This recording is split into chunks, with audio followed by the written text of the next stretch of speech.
A very good day, my beloved brothers and sisters in Christ. My name is Lazarus, and I'm a deacon, and I am speaking to you as a member of the Penang Diocesan Prison Ministry. It is so unfortunate that I'm unable to see you face to face, to have a face to face sharing. So we have to use this social media to communicate with you. But please rest be assured, our prayers and our love are always with you. So let us begin today's session, which is on the topic of forgiveness. So as we begin this session, this topic of forgiveness is very pertinent to each and every one of us. Let us begin with a prayer. Let's bow our heads as we pray. Heavenly Father, we praise and thank you for the gift of persons, wherever they may be. Dear Lord, we pray especially for our brothers who are unable to be with us. That Lord, you will bless all of them with good health in body, mind, and spirit. Continue to watch over them. Although they are in solitude, we pray and ask you, Lord, that you accompany them during these difficult times. Be with them, O Lord, and also remember their family members, I'm sure, who are missing them very much. I ask you to bless them. And Lord, we pray and ask you, let the spirit of forgiveness prevail in each and every one of us. That Lord, your grace of mercy, compassion will befall our brothers here. We make this prayer through Christ our Lord. Amen. Let us now listen to this, or possible, sing together this beautiful song, The Prodigal Son. Father, I have sinned. Help me find my way. Remember not my sins. Just let me hear you say, I forgive you. I love you. You are mine. Take my hand. Go in peace, sin no more, beloved one. Father, I have turned my back and walked away, depended on my strength, and lived life my own way. I forgive you.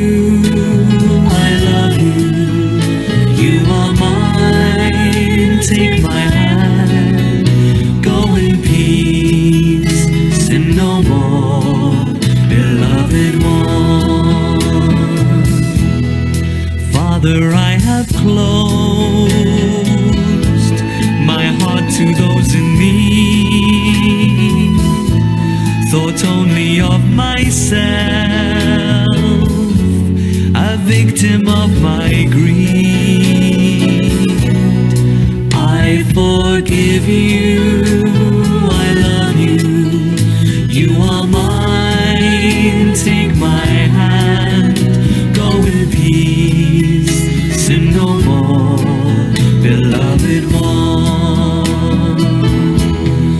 Father, I have loved, if love's the word to use, I've played so many games.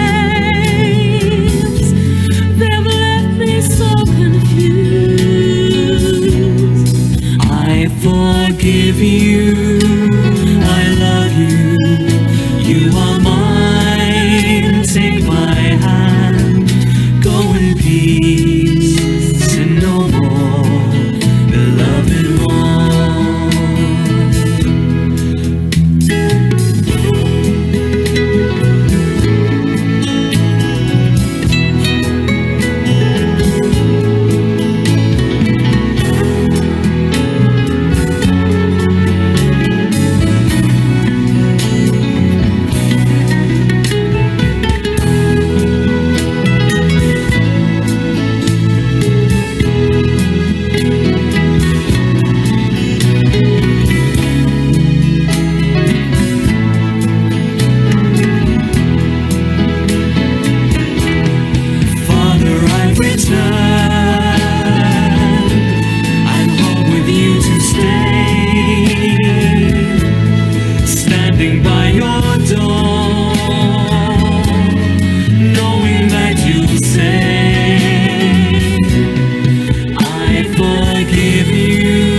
Let us now listen to God's word, where God speaks to us.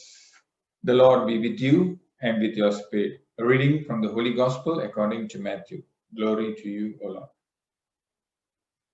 Then Peter came and said to him, Lord, if another member of the church sins against me, how often should I forgive? As many as 7 times. Jesus said to him, not 7 times, but I tell you, 77 times. For this reason, the kingdom of heaven may be compared to a king who wished to settle accounts with his slaves. When he began the reckoning, one who owed him 10,000 talents was brought to him. And as he could not pay, his Lord ordered him to be sold, together with his wife and children and all his possessions, and payment to be made.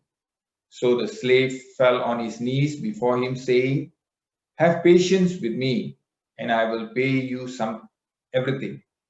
And out of pity for him, the Lord of that slave released him and forgave him the debt. But the same slave, as he went out, came upon one of his fellow slaves who owed him 100 denarii. And seizing him by the throat, he said, pay what you owe. Then his fellow slave fell down and pleaded with him, have patience with me, and I will pay you. But he refused. Then he went and threw him into prison until he would pay the debt. When his fellow slaves saw what had happened, they were greatly distressed. And they went and reported to their Lord all that had taken place.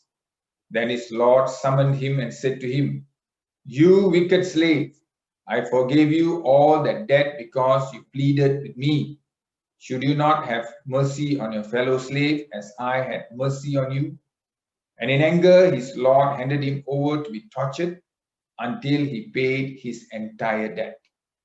So my heavenly Father will also do to every one of you if you do not forgive your brother or sister from your heart. The Gospel of the Lord. Praise to you, Lord Jesus Christ. My dear friends, my dear brothers, you just heard the Gospel text. And let me begin with you a story, share with you a story. In the year 1830, George Wilson was sentenced to death for killing a man. But the President of the United States of America at that time, Andrew Jackson, granted him a presidential pardon, that is to George Wilson. However, George Wilson, the condemned man, refused to accept the pardon. The case of George Wilson refusing to accept the pardon was referred to the Supreme Court, where the Chief Judge said and confirmed that a pardon granted has to be accepted by the condemned man in order for the pardon to be effective. George Wilson's refusal for pardon resulted in him being hanged. The Gospel passage I just read tells us when God forgives us, we must accept God's forgiveness. Forgiveness from God is always available. The question is, are you willing to accept this forgiveness? But the Gospel does not stop there. It goes on to tell us that the way to accept God's forgiveness is not to just say amen and say, okay, I accept. But we must show it by action. But we must forgive others just as God forgives us. We must openly forgive others. Jesus in today's Gospel also emphasizes that his type of forgiveness has no limits. A Christian must forgive everyone always. My God, this is difficult indeed. Yes, it is difficult, but with the strength of God, we can do it. And Jesus, our God, has shown us it is possible. Even while hanging on the cross, he was able to say, forgive them, for they do not know what they are doing. Jesus, hanging on the cross, dying for us, was able to forgive us then. Why is it so difficult to forgive those who have hurt us? Why is it so difficult for us to forgive them? I believe It is because we do not appreciate and celebrate our own forgiveness. We forget that God has forgiven us entirely. And sometimes we forget that we have been forgiven. Like the ungrateful servant in the parable, we focus on the 100 denarii someone owes rather than the 10,000 talents we owe God, which God has so lovingly cancelled. I would like to offer 5 suggestions to forgive those who have hurt us. 5 suggestions. First, the first suggestion. Forgiveness is a decision, not an emotion or feeling.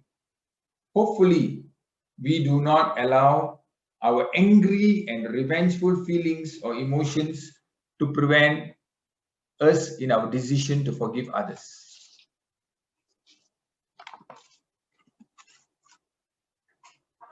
Second, forgiveness does not mean forgetting painful memories. Definitely, we cannot forget. And it's being unreasonable to ask you to forget any painful memories. But it means not doing things based on these painful memories. If we keep this and let it build in us, we will act based. If we act based on these painful memories, then it's going to be difficult. Our actions must be devoid of these feelings that we have in wanting to hurt others because of these painful memories. In spite of feeling this pain, we need to do good. Third, when people find it difficult to forgive a person, I tell them to repeat to themselves these words. I will not allow the person who has hurt me to control my life. Can you say this with me, together with me? For those who have hurt you, I will not allow the person who has hurt me to control my life. Once again, I will not allow the person who has hurt me to control my life. We must be free to control our own lives. Let not others control our lives. Fourth way to help us to forgive others is to remember that Jesus died not only to save me, but also the person who has hurt me. Just imagine, as you are standing at the foot of the cross on which Jesus is hanging, the other person is also standing there, looking at Jesus. Jesus died not only for me, but also for the other person who has hurt me.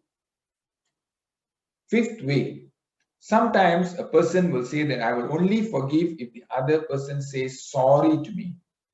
In one way, it is like controlling the other persons. Forgiving somebody does not require us to control the person who has hurt us. Don't wait for the others to say sorry before we forgive them. Let us take the initiative. Let us not wait for them to apologize. Let us reach out in peace to them, even if they have not said it. For all the 5 suggestions to work, we must pray for ourselves, the offended, who we have been offended. So we have to pray for ourselves. God will give us the strength to be able to forgive. And also the person who has hurt us, the offender. Let us pray for ourselves and also pray for the person who has hurt us. My dear friends, my dear brothers, let me share with you a story. Let me conclude this input with a story. A husband and a wife who had been married for 15 years began having their usual argument. His husband and wife, they quarrel and argue. So this is one couple who had their usual argument. The couple wanted to make their marriage work and agreed on an idea the wife proposed. They wanted to make this marriage successful. So the wife proposed how to make it better. So for 1 month, they decided to drop slips of paper containing the faults of the other in a box known as a fault box that each one of them had. The husband had one fault box, the wife had one fault box. The wife diligently noted the husband's faults and mistakes that he made and wrote them in the slips of paper and placed them in the fault box, in her fault box. All the mistakes that the husband had done. The husband too wrote in slips of paper about the wife and placed them in the fault box that he had. After 1 month, the husband and wife exchanged the fault box. The husband looking at all his faults, and the wife gave the box containing all the husband's faults. The husband looking at all his faults and mistakes reflected on what he had done wrong. Then the wife opened her box of her faults and mistakes. Surprisingly, the husband had written not the faults of the wife, but on the same message on each slip of paper. And you know what was the message that the husband had written on the slips of paper for every mistake that she had made? He just wrote there, I love you. What about you and me? Are we like the wife looking out for other people's faults and mistakes? Or are we like the husband loving and forgiving of the wife's faults? My dear brothers and sisters, my dear brothers, remember that we ourselves have sinned. We ourselves have failed, and God has forgiven us. And we have no right not to forgive others. Because God loves us, God forgives us, and one day He wants us all to be in heaven. So let us, my dear friends in Christ, my dear brothers, let us forgive all those who have hurt us in our life and who have even caused us to be where we are today. Amen.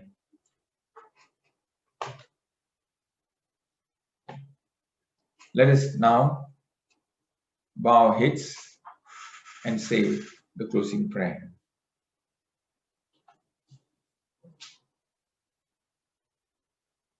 Loving Father, we thank you. Thank you for your message, your wonderful message of forgiveness. Thank you so much, Lord, that you have forgiven us. Thank you for all the forgiveness that has been poured on us, and you showed this forgiveness by dying on the cross for us. There is no sin that you cannot forgive. Now we realize, Lord, whatever sins that we have committed, we are now in a position to ask God for forgiveness. And that is wonderful, Lord. That is wonderful. Thank you, Lord. Thank you. Continue to be with us. Continue to strengthen us. Continue to give us this virtue of forgiveness, that we will be able to forgive everyone and anyone who have hurt us, be it from our family members, be it our friends, be it our fellow brothers here in this place. We thank you, Lord, for this grace of forgiveness that you have poured on us. And we ask Mother Mary in a very special way to pray for each and every one of us, for us and also for our fellow friends here. Hail Mary, full of grace, the Lord is with you. Blessed are you among women, and blessed is the fruit of your womb, Jesus. Holy Mary, Mother of God, pray for us sinners now and at the hour of our death. Amen. My dear brothers, kindly share what you have heard. Kindly reflect on what you have heard, and may God's grace be always be with you. The Lord be with you and with your spirit. May the Almighty God bless you, the Father, the Son, and the Holy Spirit. Go in peace, glorifying the Lord by your life. Thanks be to God.